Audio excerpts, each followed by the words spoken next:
জি আসসালামু আলাইকুম ভিউয়ার্স, কেমন আছেন সবাই? আশা করি ভালো আছেন। আজকে আমরা দেখতে যাচ্ছি ফেসবুকে আমাদের অনেকেরই মার্কেট প্লেস ওপেন হয় না। এই মার্কেট প্লেসটা আমাদের ফেসবুকে অনেক প্রয়োজনীয় জিনিস, কারণ অনেক সময় আমরা একটা পণ্য কিনতে এটা প্রয়োজন হয়, অথবা আমরা একটা পণ্য বিক্রি করতে এটা অনেক প্রয়োজন হয়। তো চলেন দেখাই। সর্বপ্রথম যাদের ফেসবুক প্লে স্টোরে যাবেন, গিয়ে ফেসবুকটা আপডেট করে নেবেন। আপডেট করার পরে ফেসবুক অপশানে ক্লিক করবেন। ক্লিক করার পরে থ্রি ডট অপশানে ক্লিক করবেন। থ্রি ডট অপশানে ক্লিক করার পরে এই যে দেখেন market place unable to confirm your age. যদি এই লেখাটা আসে, আপনি সর্বপ্রথম দেখবেন আপনার বার্থ অফ ডেট যেটা ফেসবুকে দিয়েছেন ওটা 18 বছরের নিচে কিনা। যদি 18 বছরের নিচে থাকে তাহলে চালু হবে না। আপনারা ওটারে এডিট করে 20-25 বছর আপনার বয়স বানিয়ে দিবেন। আচ্ছা, তারপরে এখন এখান থেকে ব্যাক চলি। থ্রি ডটে যাবেন।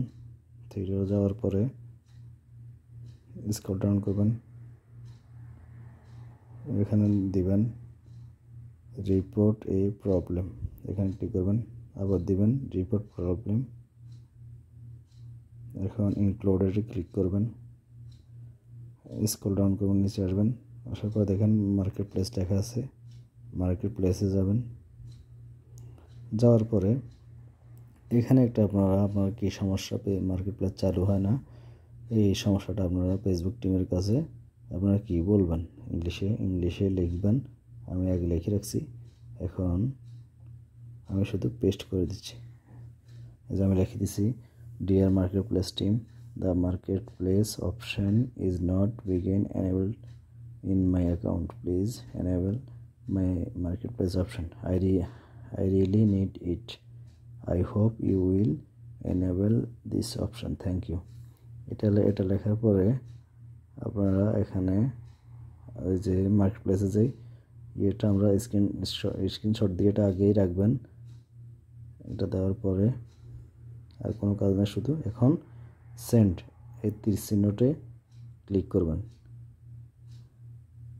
আপনার এটা কি হয়ে গেল, এটা ফেসবুক টিমের কাছে চলে গেছে। আপনার সাথে আপনার এটা খুলে দেবে 24 ঘন্টা বা 72 ঘন্টার ভিতরে হয়তো খুলে দেবে, আর না হয় আপনাকে আপনার ইমেলে কোনো কী সমস্যা ওটা জানিয়ে দেবে। তো সবাই ভালো থাকবেন, আর আমার চ্যানেলটা যদি ভালো লাগে আমার চ্যানেলটা সাবস্ক্রাইব করবেন। Thank you.